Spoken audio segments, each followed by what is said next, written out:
Good morning and welcome this morning to Trading Index Options, another great webcast from Schwab Coaching. My name is Ben Watson. I'm an education coach and senior manager here at Charles Schwab. I'm joined out there in the chapel by my good friend Cameron May, who is a 20-plus year veteran of the financial markets and a great educator. He's going to be there to help answer your questions in the chat and keep that conversation going. Thanks to all of you for being here with us, whether you're here live or whether you're here in the recorded version. Doesn't matter. We're glad to have you either way. If you're here in the recorded version, leave us a comment in that comment section. We'll respond to that. But if you're here live, you have the opportunity to join us in that conversation. Just be a part of that chat that's going on. We're going to keep an eye on those and pay attention to any questions that you might have there. Now, it won't guarantee that we'll get to every question, but between Cameron and myself, we will try to address all of the ideas and questions that come up during the course of this particular webcast. Talking about trading options, index options today. And we're going to continue a couple of other strategies that we've been looking at. We've got a rolling opportunity. One of the challenges, and maybe you've experienced this, in trading things like vertical spreads, multiple leg strategies, is when you get close to expiration and the price of the underlying instrument is in between the legs of the spread. And in fact, I've got an example of that right now that I want to take a look at as we jump into this discussion this morning. But before we do that, a couple of quick housekeeping items. Remember that everything we talk about is simply for illustrative and educational purposes only. It is not a recommendation or any kind of advice. Remember that past performance no guarantee of future results. Also remember that investing involves risk, including the loss of principal. Now, trading equity and index options carries a high level of risk. It's not suitable for all investors. Make sure that you're aware of the characteristics and risks of standardized options before considering any option strategy. Also remember that multiple leg option strategies will entail multiple transaction costs, and spread trading generally has to be done in a margin account. Now, when we talk about equity options on individual stocks, generally we're talking about American style options. We're talking about index options, the one that we're dealing with, the ones that we are talking about and dealing with in this webcast. We are primarily talking about European style index options, and those European style options cannot be exercised until expiration, which means it takes away that early assignment risk. However, American style short options can be assigned at any time up to expiration, regardless of whether they're in the money, at the money, out of the money, it doesn't matter.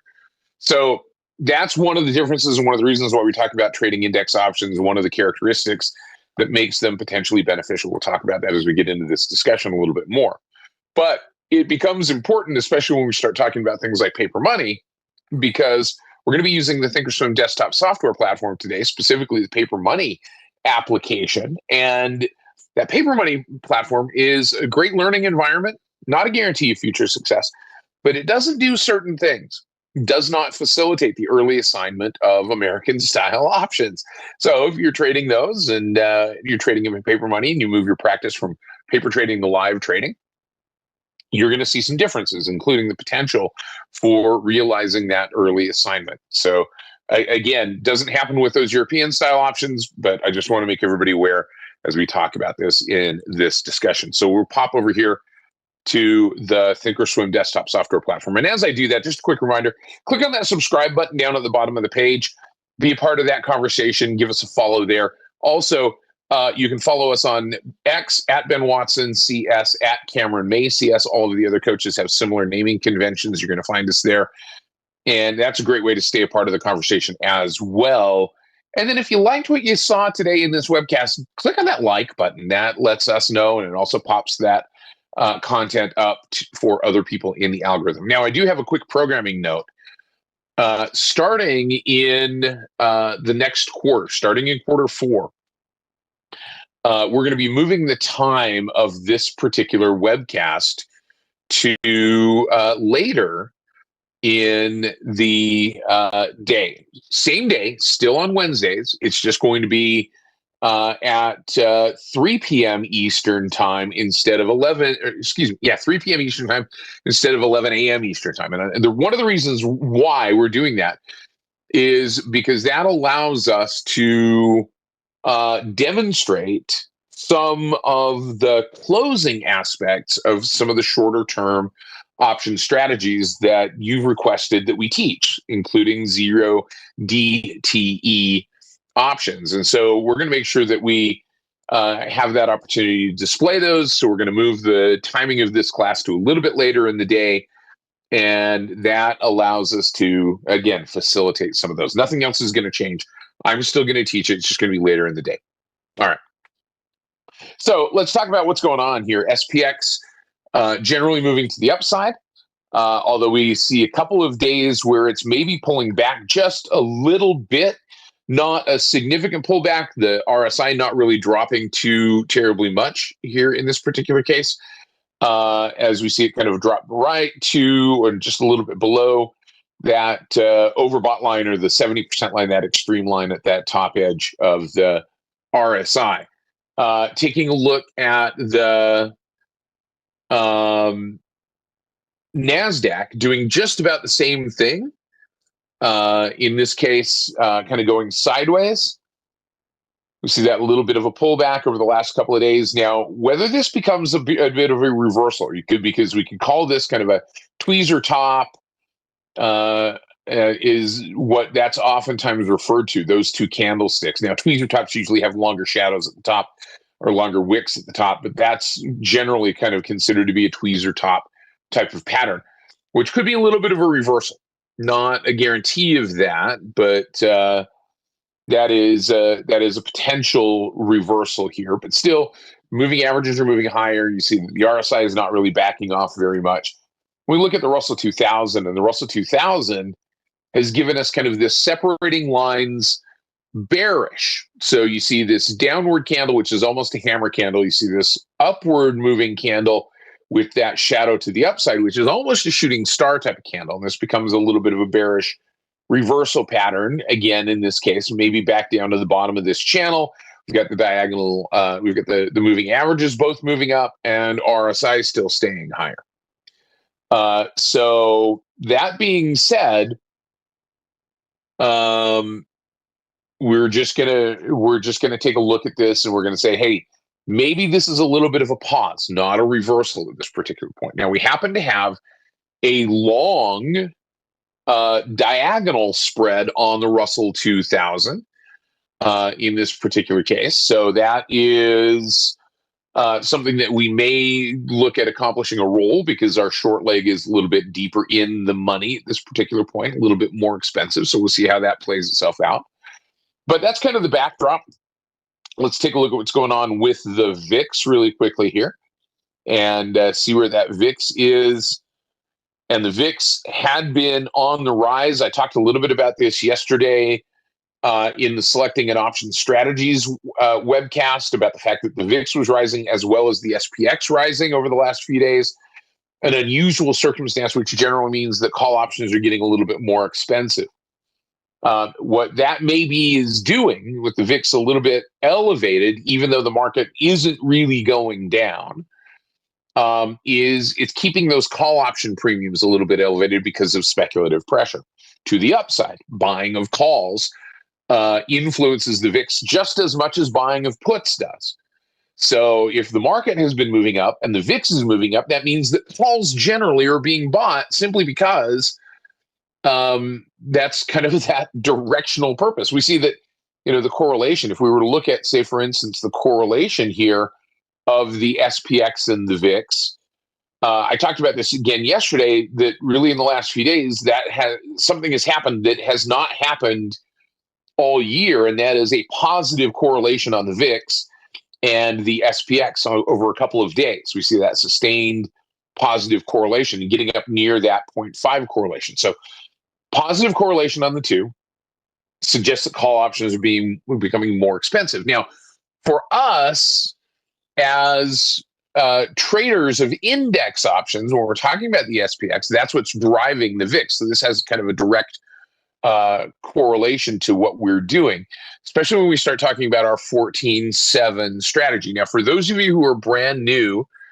to this webcast, and I know that there are some of you, one of the strategies that we talk about on a fairly regular basis, in fact, if not every week, is the strategy of selling a vertical spread at 14 days to go until expiration, and then buying it back at 7 days to go until expiration on the SPX. We do that come what may.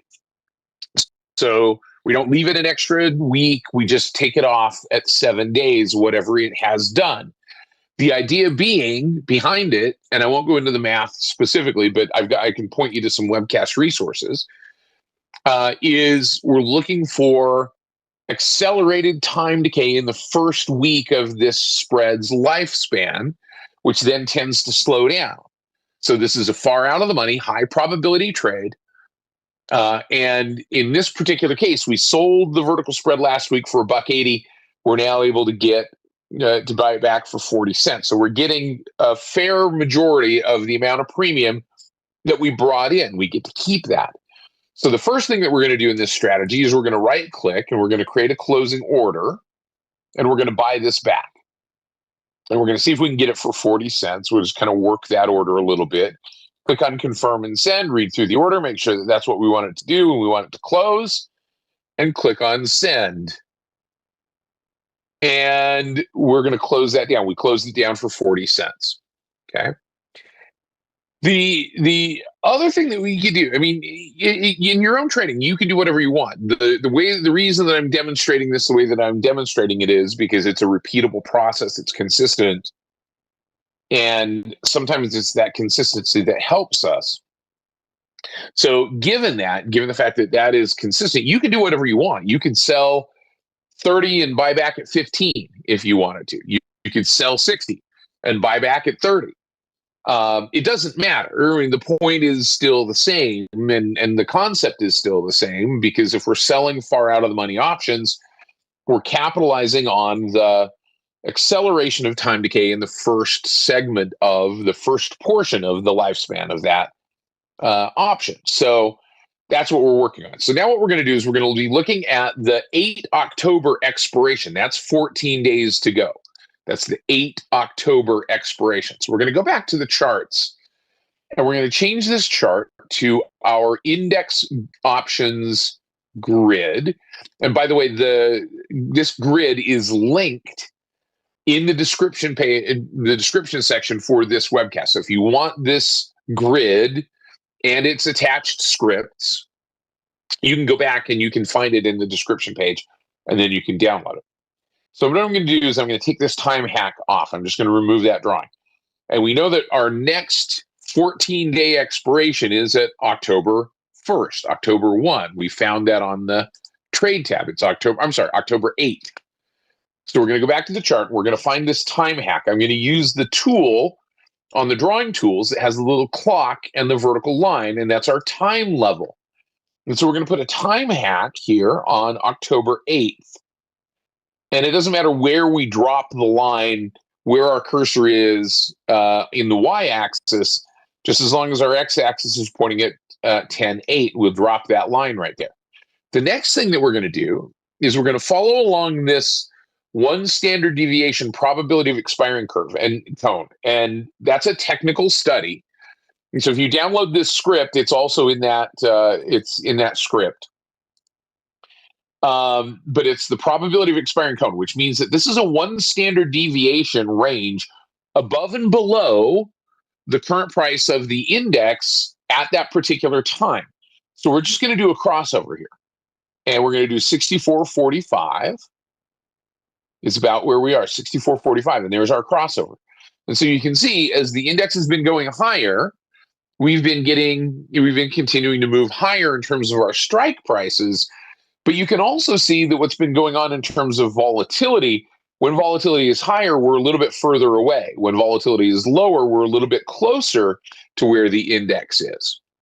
So that is kind of the measure of this. And I've left each one of those crossover lines in place so that you can see how that's been following along and kind of moving back and forth based on implied volatility. When implied volatility is small, we're closer. When implied volatility is higher, we're further away. That's just the nature of what that one standard deviation line is driven by. It's driven by implied volatility.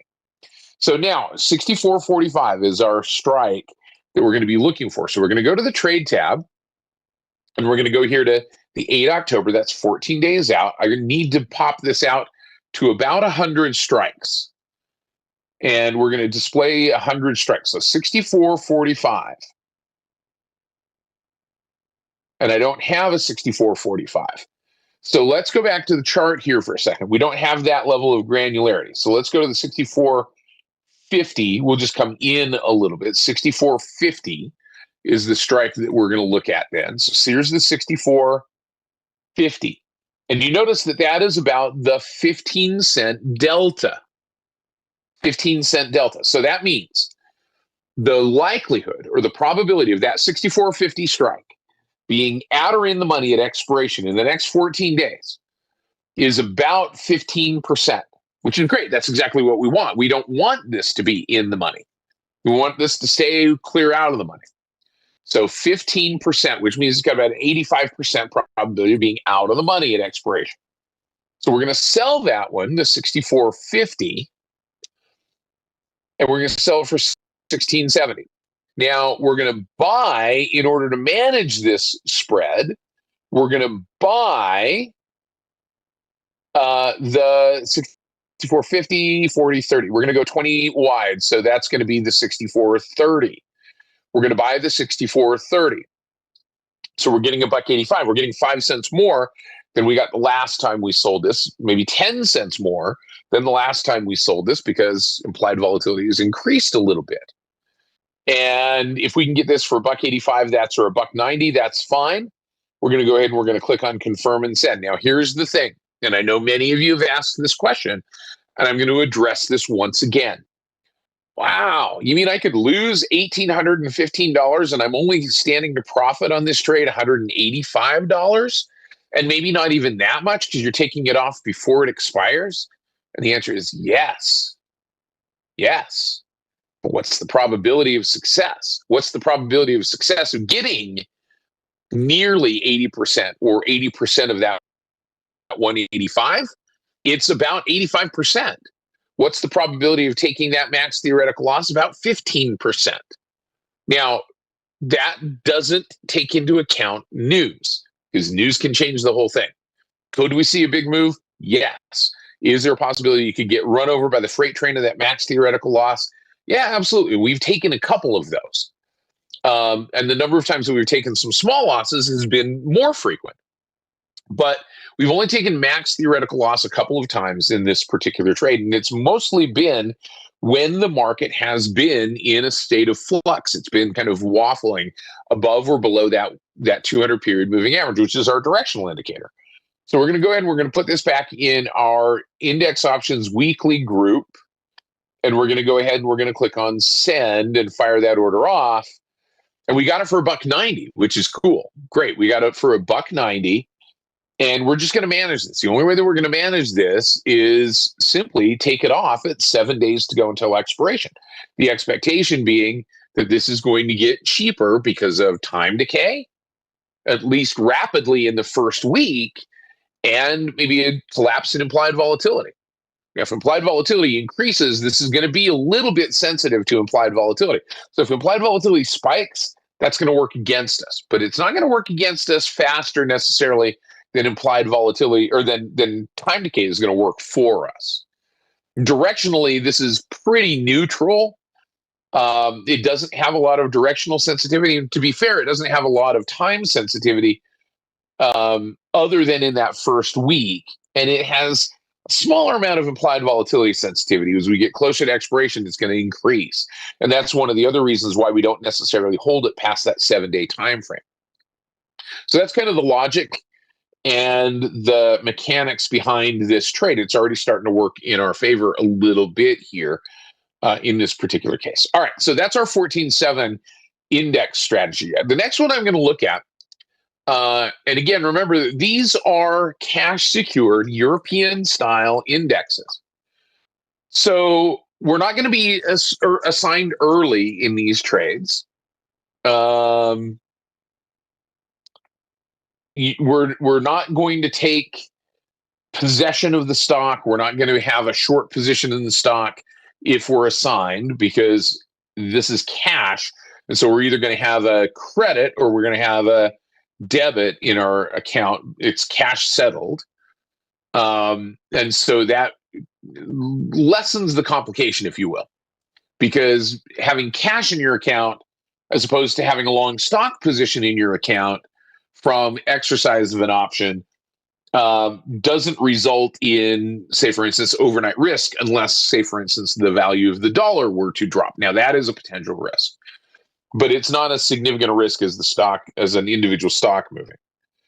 Now, Michael says, to always be closing, should one add the closing order now? You could just put a time-dated closing order on that and just buy it back at 7 days. Sure, absolutely. Now, James asked a question. What about a short call vertical if one feels that the market is maybe selling off? Yeah, you can use that same logic and create this as, say, for instance, an iron condor. Create a short call vertical spread above the market as well. But remember, our directional choice is based on the price of the stock or the price of the index being above that 200 period moving average. So that's kind of our directional scenario. If this goes below the 200 period moving average, then we're selling call verticals. But yeah, you could create it as an iron condor as well if you felt that there was going to be a sell-off here in this particular case. Yeah, for sure. All right, let's go back over here to the trade tab or to the monitor tab. And let's take a look at this one. This is the Russell 2000. And we are long the 2355 call option. And that cost, we've rolled this once already as the Russell 2000 has gone up. And I think the last time we rolled it, we ended up paying $87.45 net for that trade. And that was net of the cost of the roll and everything else. And now it's trading at $130.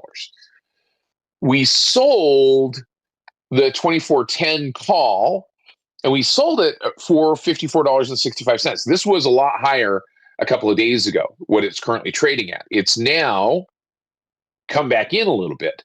In fact, it's trading at a push here at the moment. It's trading at even. So this is perhaps an opportune time for us to roll this strike, depending on what our directional expectation is. Now, before I get to that, I wanted to address the question that Michael asks, which is trailing stop limit as well on that short vertical spread. And we don't manage it using a stop because it's already a risk-defined trade. And we're going to simply let it go, because letting it go for that first week is what gives us that opportunity to capture that time decay in that first week, that accelerated time decay. So trailing stop limit, if it starts getting away from us, if we can see it, then yeah, we may close it. But for the interest of consistency in this particular case, I'm simply closing it at 7 days, come what may. So I'm not putting a stop on it, number one, for that reason. Number two, because it's already risk defined. But you could, if you want. I mean, that's certainly your prerogative to do that in terms of managing the trade. So what we're going to do is we're going to look at closing this down, or actually rolling this short leg. But I also want to look at maybe the possibility of rolling the long leg in our diagonal. And so let's go to the chart here really quickly for the Russell 2000. RTX, right? No. RUT. Sorry, I'm mixing futures and indexes here. All right. So here's the Russell 2000. You can see what's gone on, right? It started to go up again. We see this maybe going a little bit sideways here. And again, that pullback is what's making those calls kind of pull back a little bit, getting a little bit less expensive. Currently sitting at 24.55. Now we are short the 24.10. So we're a little bit in the money in this particular case. So if we can roll this for a little bit of a credit and maybe roll it out and up and give ourselves a little bit more headroom for this index to move higher, great. That's going to be something that would be nice to be able to accomplish that, because it gives us a little bit more room to keep that directional assessment going. Now, if we felt that that the index was going to continue to pull back, we could leave this here and just roll straight out for time. For duration here in this particular case. But I'm going to look at this one, the 24 October, the one that we're long, and see if maybe we can book a little bit of that profit here that we've taken in this trade by rolling to a lower delta. So let's go to the trade tab for the Russell 2000. So here's the one that we're long. It's right here, the October 24th. And you can see where we are. Let's just kind of scroll down here. We're at the 77 delta. And we could potentially roll this back to, say, for instance, the 60-cent delta and book a little bit of that profit. Still, we have some intrinsic value, but we're regaining some leverage in this particular trade. So I'm going to do this as two separate rolls. So we're going to go to the trade tab here, or actually to the monitor tab, and I'm going to roll our long leg first. So we'll create a rolling order. Now remember, rolling orders are not magic wands. They don't eliminate transaction costs. They don't give us greater liquidity. They're dependent upon the liquidity of the target expiration and strike. So by default, when you create a roll, it's going to roll to the next available expiration. I want to roll a little bit beyond that. So I want to roll to maybe, for instance, let's see what we've got here to roll to as a possibility. We got the 24 October.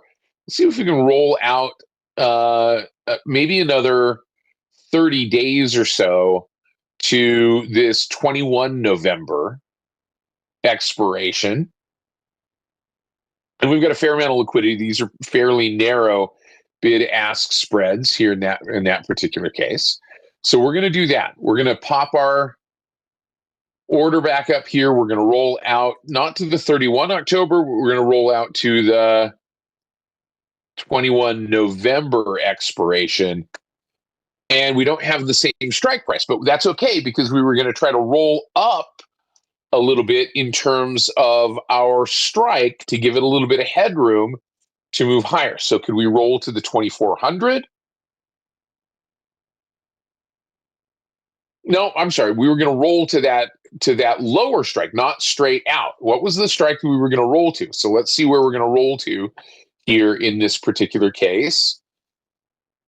We're going to roll to the 21 November expiration, this one right here.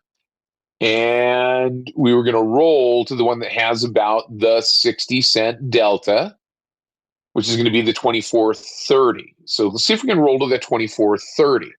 So we'll pop our order back up. 2430 is going to be right there. That's the 2430. And we're going to do that for a $24 credit.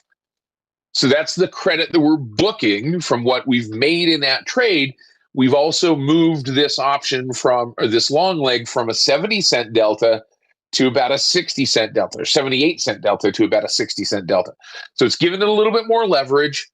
We've rolled it up and given it that opportunity to continue to move and continue to generate capital. And we're booking a little bit of that premium by rolling for a credit here. So let's go ahead and do this. We'll roll this long leg for that credit and make sure that we're open and close. So that's a roll. And we're going to roll that leg. We'll see if that leg rolls for us. We might have to bump that a little bit. Again, depending on liquidity. It's a fairly liquid option, but let's see if we need to bump that a little bit. Right click, cancel, replace. We'll kind of open that up a little bit. We'll open up the lock, hit confirm and send, and we will send it off again.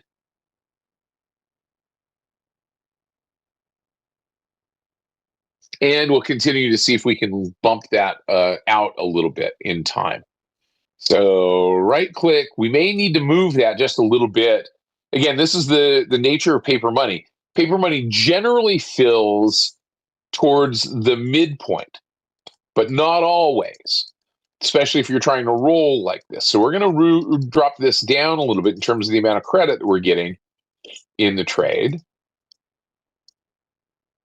And let's see if we can get that to go right here. Let's see if we can drop that down a little bit. We'll go ahead and click on confirm and send.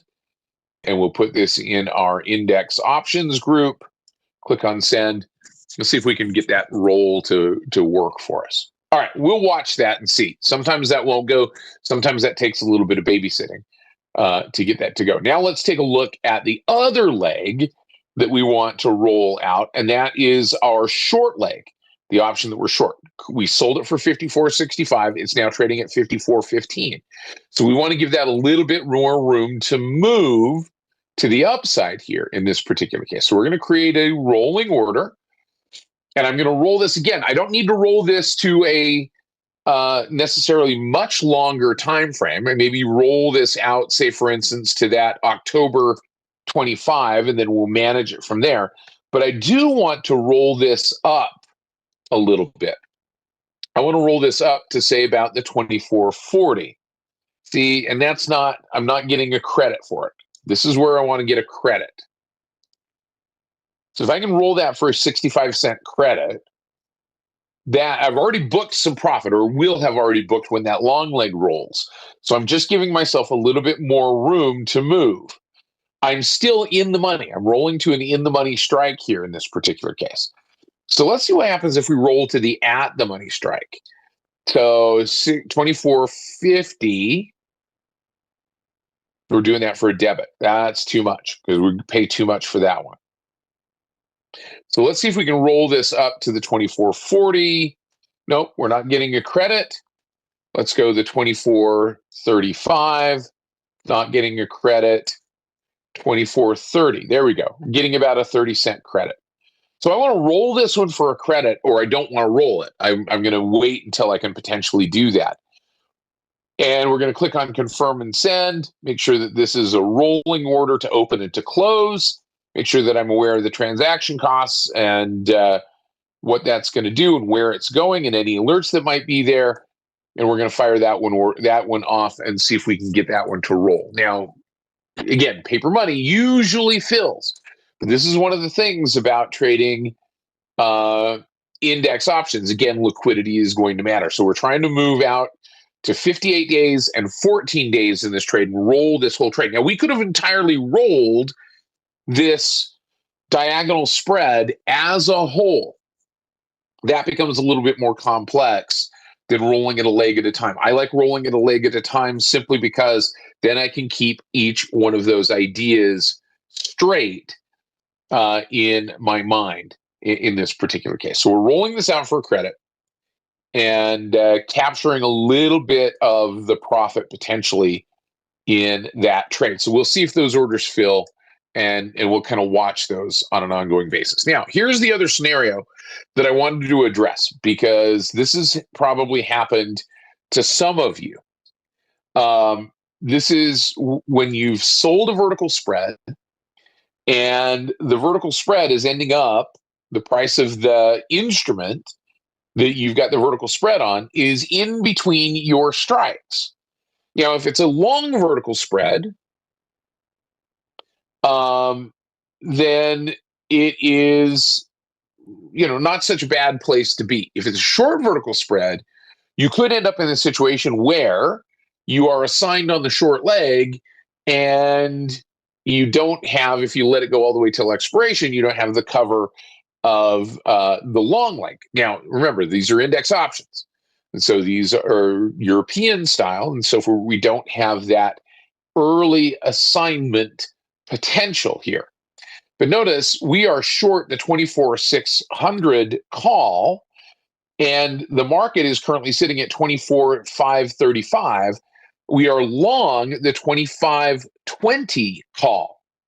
And so this, where the market currently is, where the NASDAQ currently is, sits kind of squarely in the middle of these two. And so this is a circumstance where there's a couple of things that we could do. Now, we sold this vertical spread originally.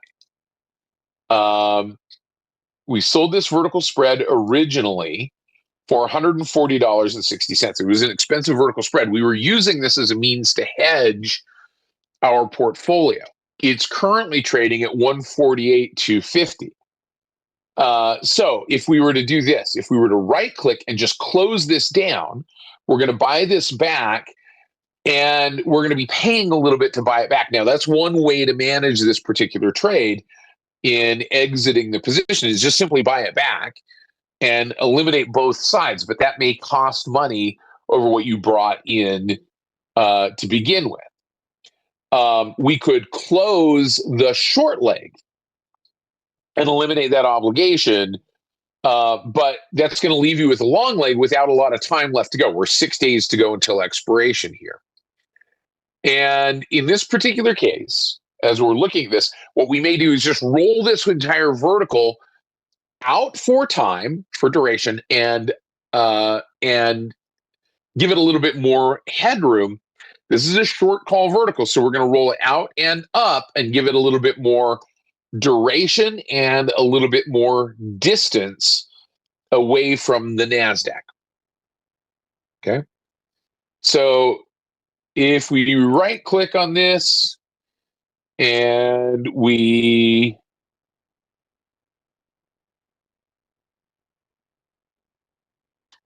hang on, let me answer this question real quick because I saw Lara's question. If we're long the 2430 and short the 2430 calls on different expiration dates, yeah, that becomes a calendar.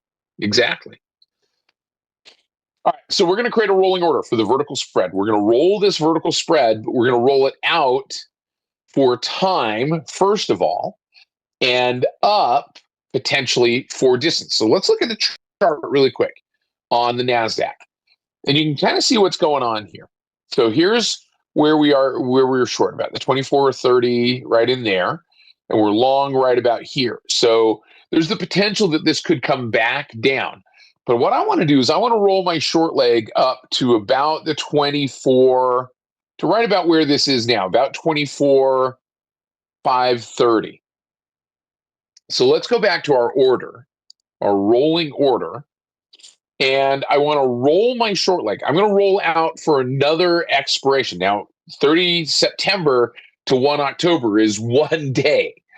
And so remember, by default, it rolls to the next available expiration. I want to roll this vertical spread out another week to the 8 October. So that's going to give me 14 days. So you can see the credit that I'm getting there. I'm going to sacrifice some of that credit of rolling straight out for the sake of rolling this up a little bit. So what I'm going to do is I'm going to roll my short leg in this particular case. We're going to roll that short leg up from the 2460.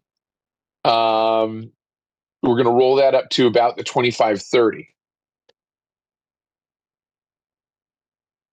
Let's see if we can roll up that high. Or the 25,300. There we go, 25,300. And now we're going to roll the long leg up as well. We're going to keep that 20 points wide. So 25, see if we can go 25, 3, no, 320. Let's roll to that one. That's not trading. So we've got to adjust a little bit. So we're going to roll that one up to maybe the 25,330. Not trading either. So we got to adjust this. And this is the process that we go through in terms of adjusting these trades. 2350. No, that's not trading. So we probably have even numbers here in this particular case. Let's see if we can go to the 25,400. There we go. And that's going to cost us a lot. All right, scratch that. Let's come back down. Let's restart this process. So let's go back to our monitor tab, right click, and I'm going to just roll straight out in this particular case. Let's create a rolling order. Let's roll this straight out, but we're going to roll it out for duration. We'll let the stock or the index kind of come back down a little bit. I wanted to roll it up, but in my target, I just don't have enough positions there, enough granularity that I can do this. So we're going to just roll it straight out, and then we may adjust this afterwards. So we're going to roll it first straight out for a $74 credit, and make sure that this roll is to open and to close. And we're going to fire that order off and see if we can get that roll. So we've rolled this now out. Okay. So now where that vertical spread is sitting is out a little bit. So we've got a net credit in this particular trade. And so this is actually working in our favor now at this particular point. We've given it a little bit more time to continue to work, and for a little bit more time for that to come back down a little bit, for the index to come back down. It's still in the situation where the price of the index is right in between our strikes. So this is one thing. We've kicked the can down the road a week in this particular case. So this is a scenario where it gives us a little bit of flexibility, gives us some time to work on the problem and let the index pulling back a little bit. All right, so let's see. So let's go back to the question. I see the question kind of pinging in here. What delta did I choose when I originally started the strategy on the leg that I sold? Sold in that particular case, about the 30-cent delta was where I sold that the short leg on that diagonal spread. So if we were to create a diagonal spread, let's go back to the Russell 2000, RUT, Russell 2000, right? If we were going to create a diagonal spread, so one of the ways that we might create a diagonal spread on the Russell 2000 is this. We might look at buying a long leg that gives us some duration. So let's choose, in this particular case, let's just build another one here really quickly. The 28 November expiration, and let's buy that in the money leg, maybe around the 60-cent delta. So we would buy perhaps this 24.20, and then we would look at selling a shorter duration further out, much like a covered call. Think about this in a similar way that we would think about a covered call. And so let's go to this one, the 6th October, and I would look right around the 30-cent delta to sell this as a general starting point. Not a guarantee by any means, not an absolute, but I'm going to look right around that point. That's kind of the balance between bringing in enough premium and giving it enough room to move to the upside. So I'm going to go right here to the 2,500, which is the 31-cent delta, and sell that. So now what I've created is I've created a 24.20, 2,500 long call diagonal on the Russell 2000, and I'm doing that for a debit. So if you think about that, that is decreasing the cost of buying the long leg by selling the short leg and buying that down a little bit. Like a covered call decreases the cost of buying the underlying stock. If you're doing, say, for instance, a buy right covered call, where you're buying the call option or buying the stock and selling the call option at the same time. This is something similar, this diagonal spread. So what I'm going to do, let me pop over here really quickly and show you some resources. If you wanted to learn more about diagonal spreads,